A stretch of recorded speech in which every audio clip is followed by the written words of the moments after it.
Hello everybody and welcome back to the channel. Today we're doing another one of those videos where I respond to Daniel Greene's in-depth spoiler discussion of his read-along of The Wheel of Time. The point of these videos is he is talking about these books as he reads them from someone that has read the entire series, and I am responding and talking to the points that he makes as someone that has not read the entire series. You guys seem to like the last time I did this, so I am thrilled to do it again because I actually really enjoyed doing this. I really enjoyed getting my thoughts and feelings and predictions as I'm reading these books out. So once I finish this series, I can come back and watch and see how wrong all of my predictions were. For example, I thought that Rand's mother would be the Blade Master. Turns out the Aiel don't even like swords. So you can see how that was a very wrong prediction on my behalf. So just for your own awareness, I've only read up to book 2, so this will contain spoilers up to book 2,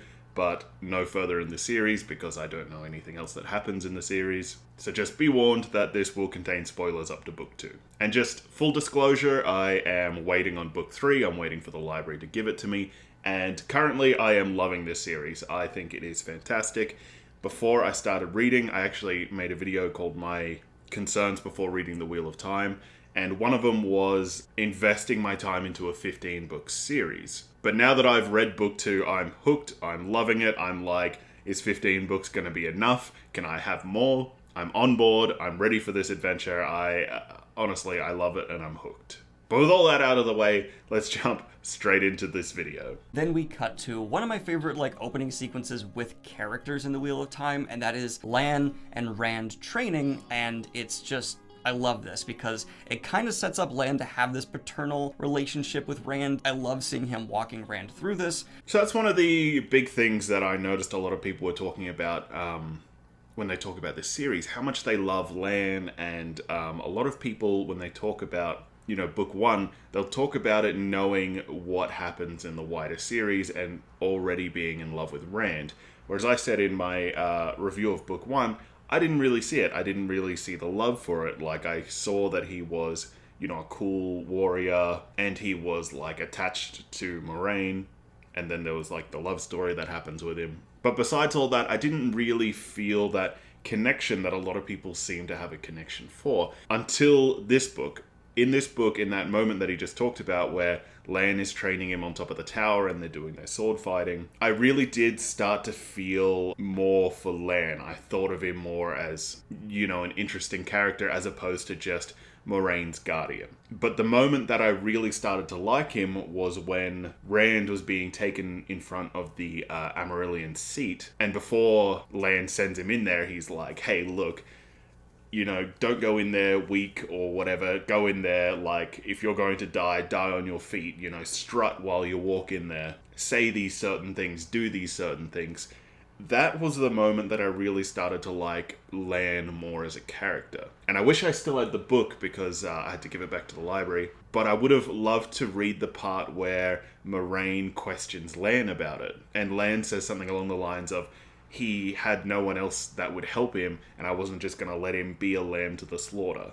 Obviously not in those words, but something round about that. That made me really start to like Lan as a character. Also, the beginning of this story was actually quite slow, so I did enjoy the sword fighting instruction from Lan as a way to break up the monotony of the beginning of this story. But not only that, it also lets us know that Rand is going to have a lot more agency and control in his life because he's going to be able to go out and do these things because he can now defend himself properly. So I was really on board with that. Yet he still ends up being found and brought to the Amaryllis where she tells him, "You're the dragon reborn," and good luck. And he's like, "What are you gonna do to me?" And she's like, "You can stay here or you can go. I'm not gonna control you," which is a great upon this reread setup for how there are different forces at play within the White Tower. They are not as unified up front because this is made to be a kind of secret meeting with Swan, Moraine, and Rand. First of all, is that word pronounced Amaryllis? The Amaryllis seat? Because in my mind, and whenever I speak, I always say Amarillion. It just sounds more fantasy, like the Summerillion.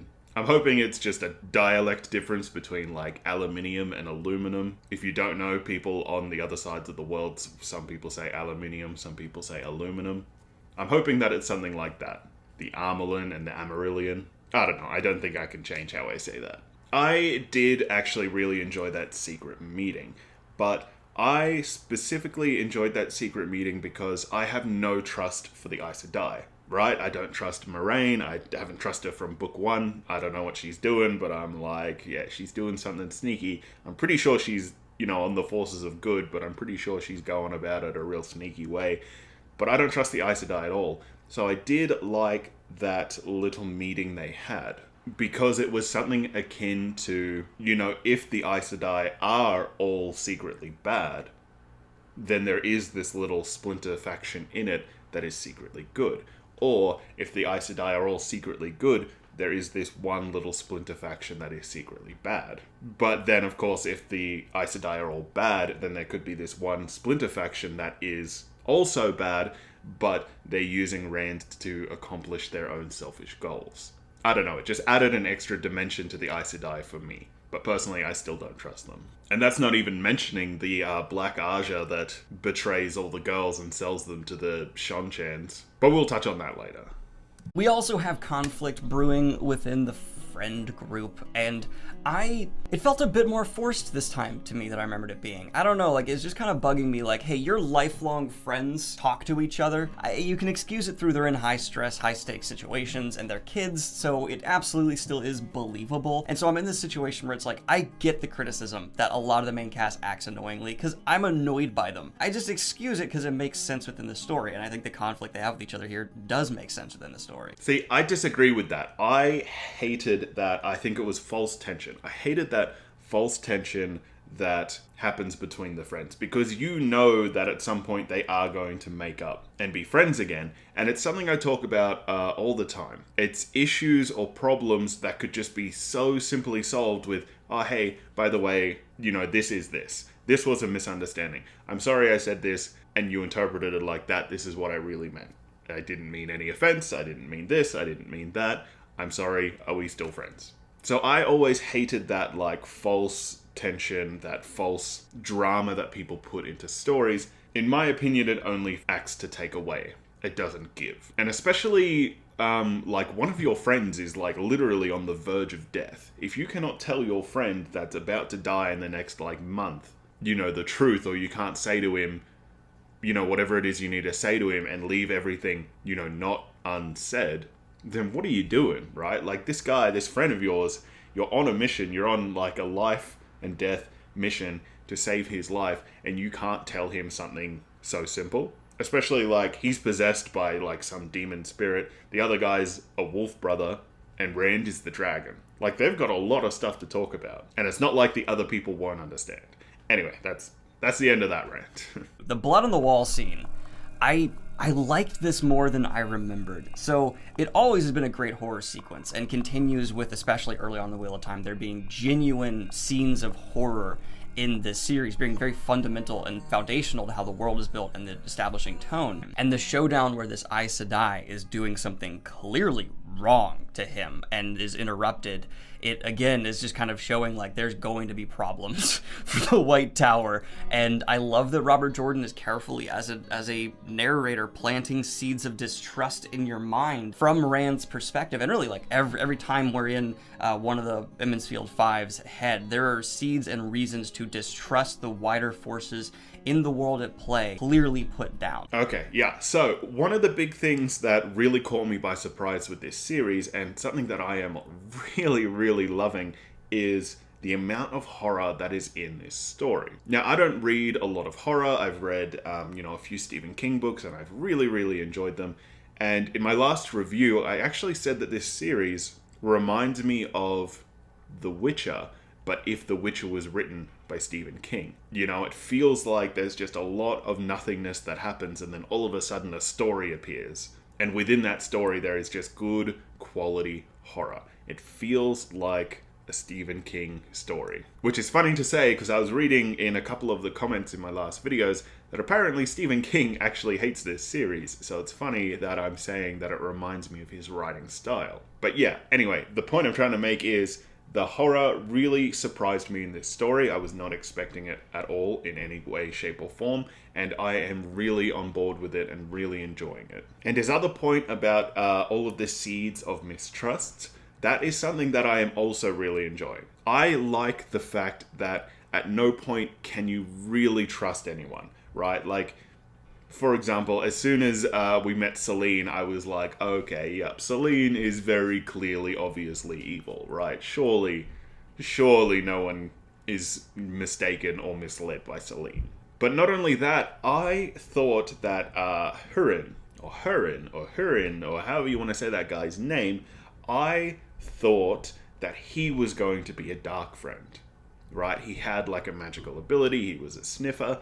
I thought that the scene where Rand takes Loyal and they go and see Tom Maryland outside of that city, as soon as that happened, I was like, Rand, you are an idiot. Hurin is about to take that chest and he's about to bolt. That was my prediction, and like as soon as it happened, I was like, yep, it's the perfect setup. You know, they did all this stuff together, they trust each other. Tom Maryland is there to distract the reader so you don't suspect anything of Hurin.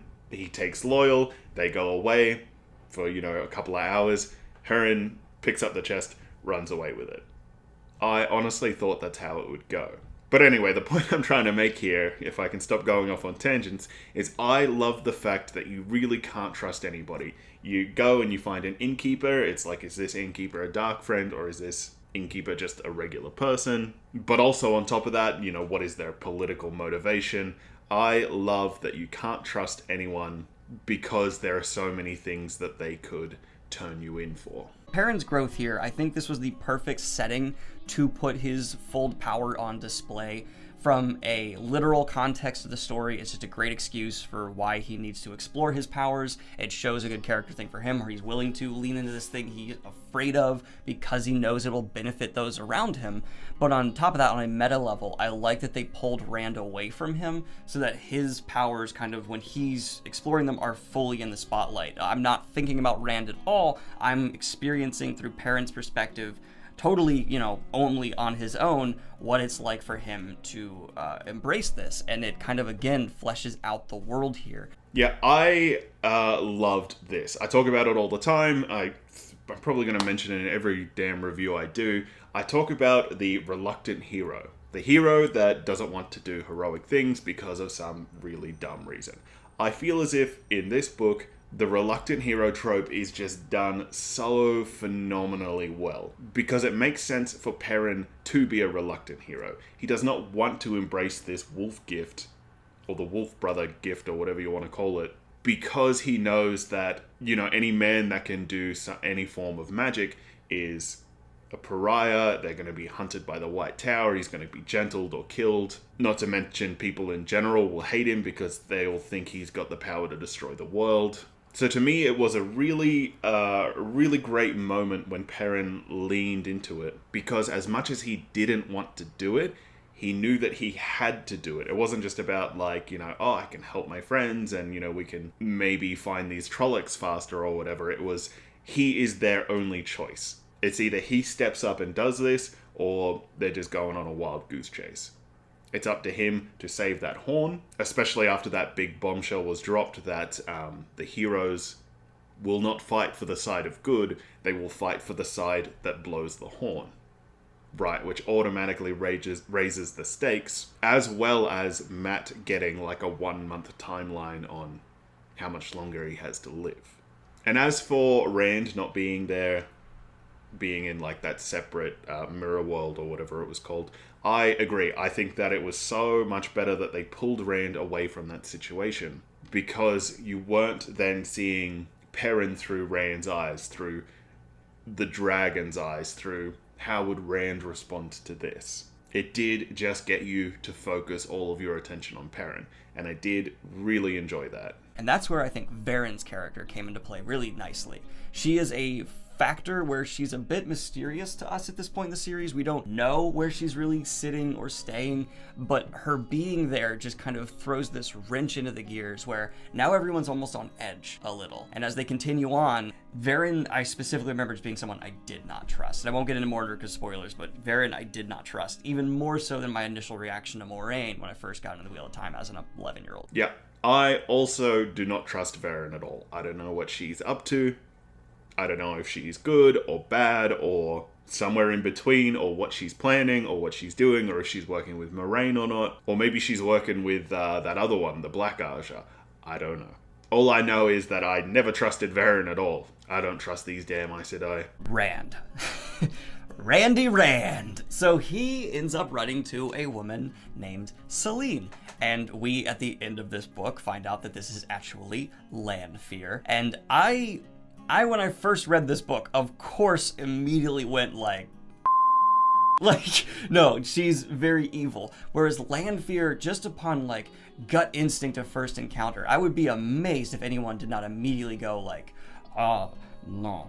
Is really obvious that she is someone who has a alternative intent, but because Rand is a young teenage farm boy, and she looks how she looks to the point where Loyal, who is not even her species, is like, would clap cheeks. It is, it's very believable that they just like fall under her spell. Yeah, so like I said, I would be shocked if anyone did not see Celine and just be like, yep, this girl is obviously very clearly evil. And it was to the point where in my review I actually said, I wonder if she is actually going to be a good person, because for this author to be as amazing as an author as he is, and then to write a character that is just so blatantly, clearly evil, it would not surprise me in the least if it was, you know, a reverse flipperoonie surprise. This person that was very clearly, obviously evil is actually a good person. But then you find out at the end that she is, in fact,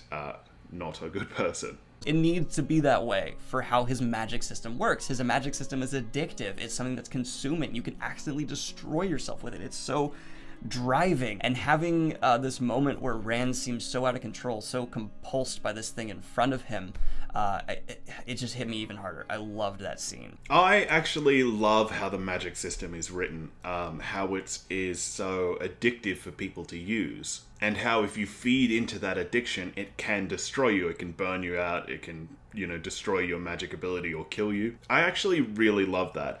And for me, while I'm reading it, and if I was to have to explain the magic system to someone, to me it feels like how people start smoking. You know, like we live in this world where there's so much like anti-smoking propaganda. There's like, you know, there's 1,000 chemicals that are in smoking that'll kill you, and there's like, it shortens your life expectancy and all that stuff that cigarettes do, right? And it's something that we all know. So it seems really odd when you see someone that's like 18 or younger smoking a cigarette. And to me, the cigarette represents like the magic, just FYI. And it's just one of those things that, like, when someone is put into a situation where they need to find their stress relief, or they need to find some way to cope with a situation, like, say, I don't know, let's say the part where the Black Aja is trying to sell the girls to the other people, the leashes. In that moment, obviously it's a high stress situation and they need to get out of it, and they do that with magic. And through this story,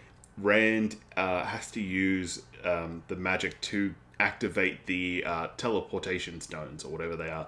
And in his mind, he's thinking, if I just do it once, if I just do it twice, if I just do this the times I have to do it, then I won't get addicted. I won't go crazy. And he hears about Tom Merrilyn's nephew that just channeled whenever he had to do it in times of like dire need, and he managed to like not go crazy for a while. And to me, that's like the representation of cigarettes, where it's like, you know, if you're in this high stressful situation, you smoke a cigarette. If you smoke one cigarette, you're not going to get addicted, which is why people will, like, you know, do it once a month or whatever. I don't know how often people smoke, but it does also have that feeling of, is this person going to be channeling too much? Is this person going to be smoking too much? And before they know it, that addiction will be formed. That's what the magic system feels like to me. And I hope that wasn't just a absolutely nonsense ramble. So the way the game of houses is presented to us is like this genius mastercraft, like subtle manipulate. Rand just throws invitations and fires, and that's how he becomes a major player as a nobody within the game of houses. And because he burned all these people's invitations, suddenly he's like this, ooh, we must invite him to every party. I just don't feel like a masterful political society would respect and be curious about some dumb young noble showing up and burning shit. I don't know. It just felt a little contrived. See, I disagree. I think that was actually incredibly believable, because it felt like schoolyard politics, where, like, you know, a new kid, a new boy or a new girl will rock up to school, and then suddenly that's the most popular person there, because they are new, because they are interesting, because you don't know who they're going to be friends with, you don't know their, like, social affiliations, or however you want to say it. So to me, that part was actually really incredibly believable, because Rand was this new player to the schoolyard. He was a fancy lord that no one knew anything about, and everyone wanted to get to know, because they wanted to know how they could use him and what his political alignments were. And with every invitation that he threw into the fire, it made him seem above the people that were inviting him to places. Which is why eventually, you know, the highest players in the game got wind of it and was like, okay, we'll invite him because apparently he's above everyone else. So we'll show how impressive we are if he will come to our party. So personally, I found that part incredibly believable, and I thought it was really good. He also runs into Tom Maryland, which is fantastic as always. Good time there. Set up for tragedy. Yeah, so in my other reviews, I was like, Tom Maryland's not dead. I don't believe it for a second. The whole, like, off-screen death thing, I don't believe it at all. And I was really looking forward to when he would come back to the story. I honestly was a little disappointed with how Tom Maryland came back to the story, because he, you know, he didn't want anything to do with Rand. He was like, look, kid, I'm glad you're alive. I'm glad I'm alive. Let's just clean break, split, go our separate directions. You know, it felt kind of anticlimactic to have Tom Maryland still be alive and then him just to be like, hey, look, you know, glad you're alive, glad I'm alive, catch you around. But something tells me that Tom Maryland is not out of this story just yet, with how tragic his story ends with the girl he was seeing. I have a feeling that we're going to learn some really cool backstory stuff about Tom and see him do some pretty gnarly shit, which I am excited to see and be a part of. And on his way back, he runs into some Trollocs that are being paraded through the streets as puppets, hunting him with dark friends. Is it comedic? Yeah. Is it effective? Still yes. It oddly works even on this read through, but it is definitely a moment where I had to, like, sit back and be like, who came up with this idea? Who first did it? Who approached the Trollocs and was like, so, we're gonna puppeteer you? Yeah, so for me, when you think about it, it is actually really dumb, especially when you think back to the descriptions of the Trolloc puppets. Rand thinks, and I wish I had the book so I could read you the quote, Rand thinks something along the lines of, these people have never seen a Trolloc before, right? That's how unbelievable these puppets are. So it does come across as, like, really just dumb that these Trolloc puppets are so unbelievable, but real Trollocs can walk through pretending to be puppeteered, and it works. But that scene was actually really good. I did like that scene a lot in the book, where, like, Rand is distracted, he's talking to Loyal or something, and all of a sudden the puppet comes at him. I did actually quite enjoy that scene a lot, and I thought it was very suspenseful, and I thought it was very interesting. So, as ridiculous as it was, I did actually quite enjoy that scene. I haven't talked too much about Podon Vane. He's creepy throughout this book, he's whatever, but yeah, I don't feel too much need to say much more about him. I actually liked Vane in this book. I thought that he really helped to add to that horror and that creepy factor. I actually really enjoyed his character, and I really enjoyed the fact that he is someone more, I suppose, evil than the Myrddraal. You know, he's someone that is feeding dark friends to the Trollocs. He, like, nailed one of the Myrddraal to a door in a town, if I remember correctly. You know, he comes across as, like, a bad dude, but, like, not just a bad dude, but, like, a really bad dude. And he works to elevate that horror. And I do really enjoy that. I do really enjoy speculating what he is, who he is, and what he's going to do. He reminds me of, God, I can't remember his name. I want to say Wormtongue from The Lord of the Rings, the guy that's like in the king's ear in Rohan, and he gets like all the Rohirrim kicked out or something. You remember that guy? That is what Fane reminds me of, but I imagine Fane is a lot more competent. But we get back to the inn, fast forward, events clashing, conflict, and the inn's on fire. Huron's been knocked in the head. I haven't even talked about Huron yet much. And the horn and dagger have been taken as everyone arrives, which is kind of fun. Yeah, so even in that moment, I still thought that Huron guy was evil. I was like, alright. He led the Trollocs, or the Dark Friends, or whatever, to the chest, and they knocked him out, or he knocked himself out, or like it was part of their plan to knock him out so he could stay working for Rand, because they expected them to go in there and save him. So I gotta tell you what, I'm still a little iffy about Huron, but I'm like, you know, it's more of like a 90-10 split. I'm 90% sure he's not a bad guy.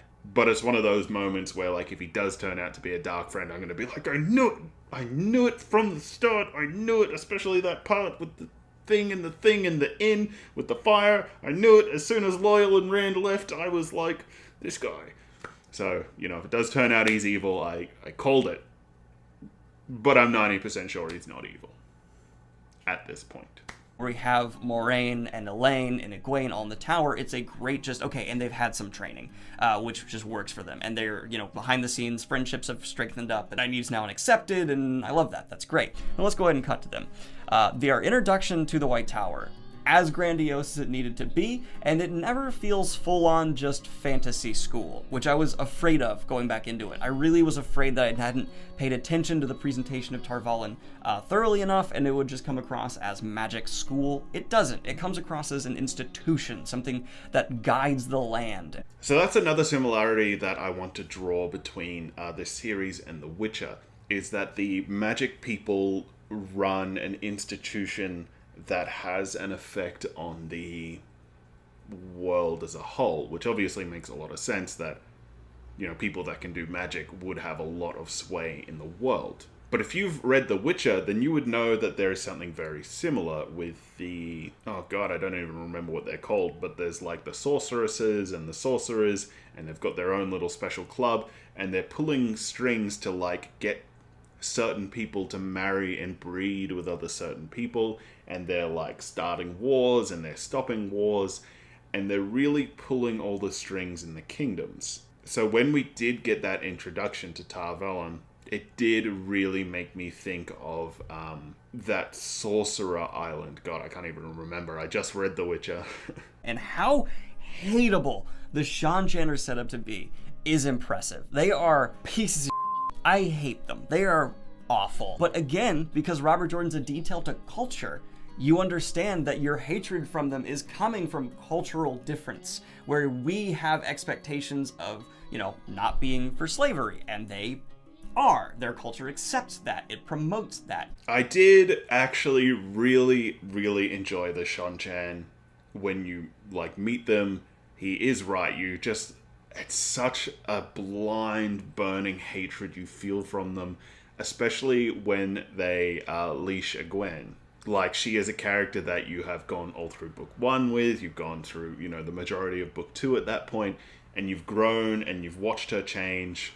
You know, you see her develop relationships and friendships and all that, and it feels like they are putting a leash on one of your friends.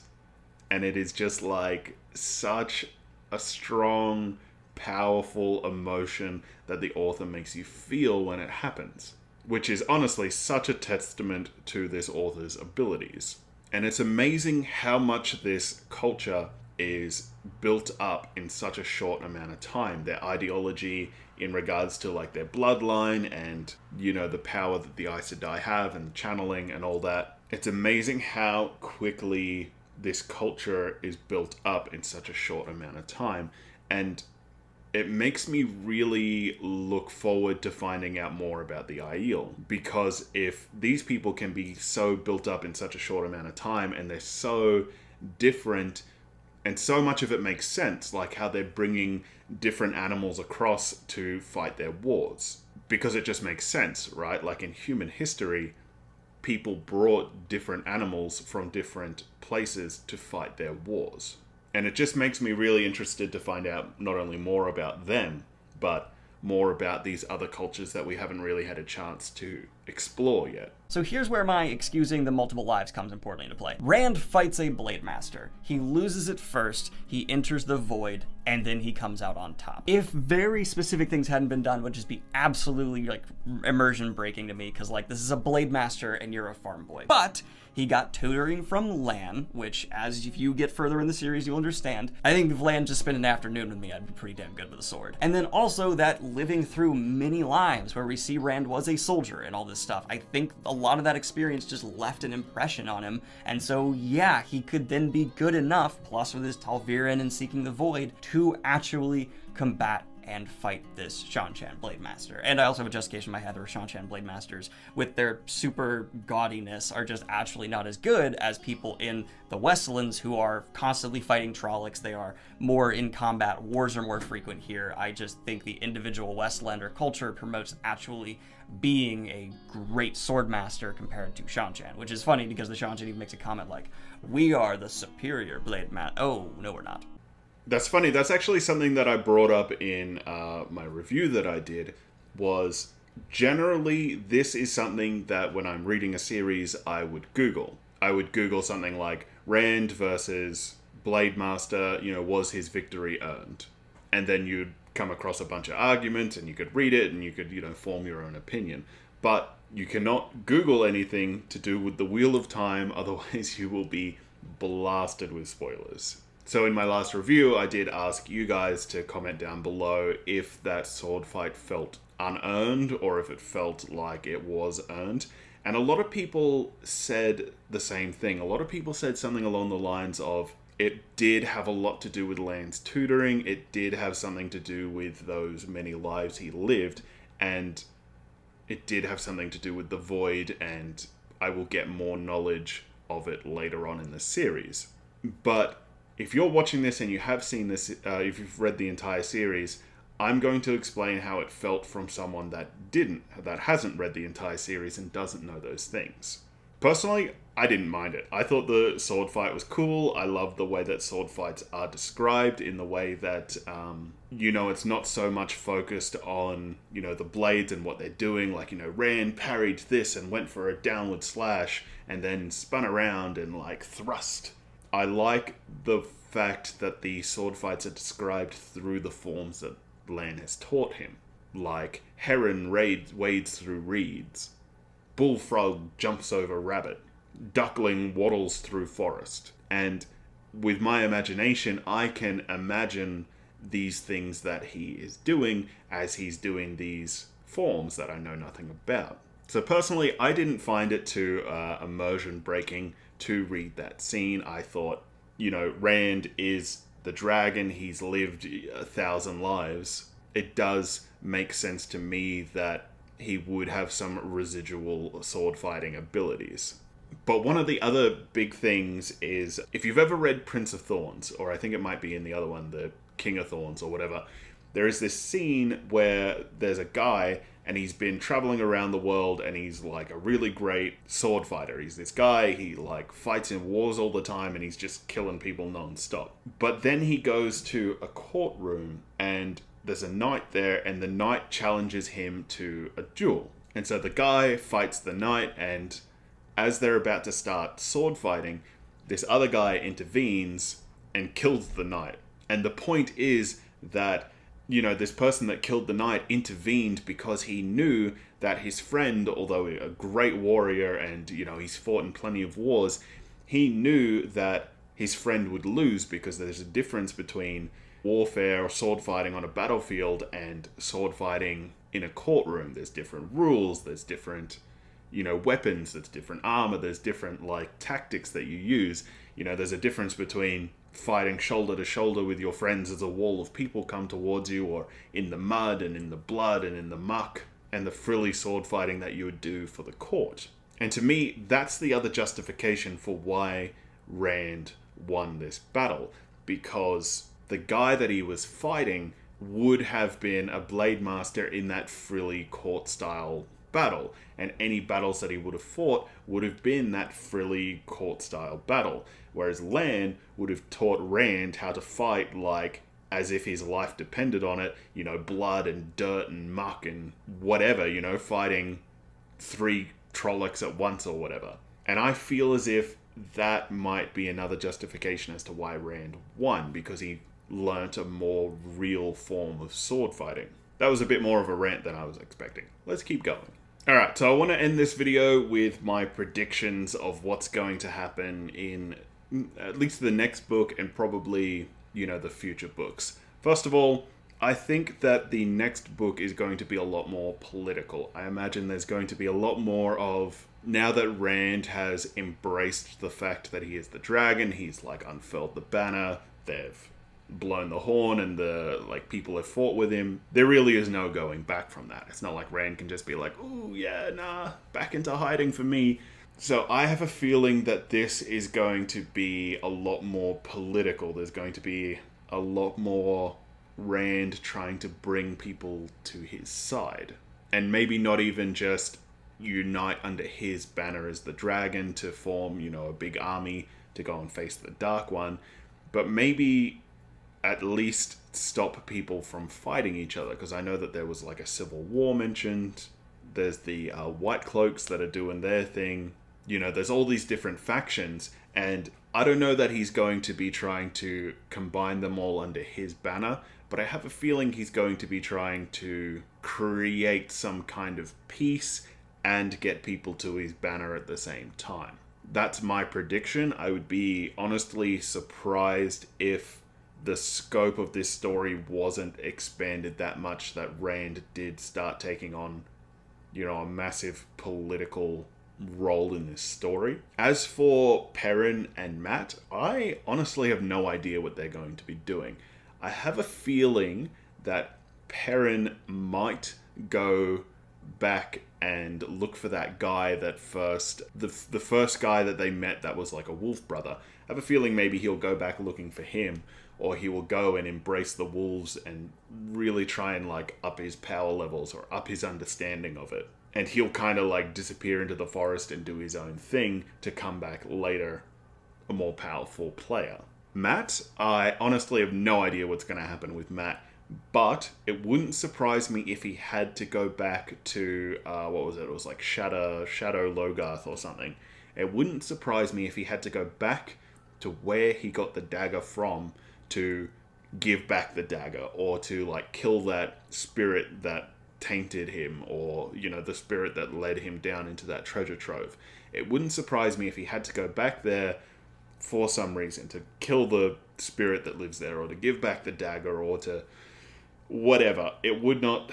That would be my prediction for him. Otherwise, I have no idea what he's doing. The girls at the tower, I think that Egwene is going to become kind of unhinged. I have a feeling she's going to become, hell-bent on revenge. The people, when they leashed her, they taught her how to blow shit up. And you saw that at the end of this book, right? Where she just kind of loses control, and she's like, they taught me how to do this and I'm going to do it against them, and blows up the street or whatever. I feel as if she might have some kind of unhinged, she might be really hell-bent on revenge. And it does make me interested because Nynaeve channels her rage. Her rage fuels her magic. And it makes me wonder if Egwene is going to become something akin to Nynaeve, where her rage gives her this power. But I wonder if she will go a step too far, and then Nynaeve will see hey, this is the road I'm going down. I've got to pull my friend back from it and it will kind of be like a learning experience for the both of them. Honestly, I have no idea, but like that would kind of be the way that I see things going, but I wouldn't know for sure. So yeah, as far as predictions go, this was like, it feels like there's so much that could happen in this world and so much that needs to be explored and explained that it is kind of hard to pin down predictions. I mean, like, Rand still has to go and find the Aiel, right? Like, Rand has to go and find them and, like, learn who he is and learn where he's from, and I imagine that they're eventually going to flock to him because he's this dragon and one of their own kind that was, like, raised outside, became this thing, reborn, came back, and they'll now follow him or something. I don't know. That's what I imagine, right? Why else would Rand be Aiel if he's not going to bring those people into this other place to fight the bad guys? Anyway, I'm not going to talk about that anymore. I hope you enjoyed this video. I enjoyed making it. Please like the video, subscribe to the channel, comment down below, and as always, thank you very much.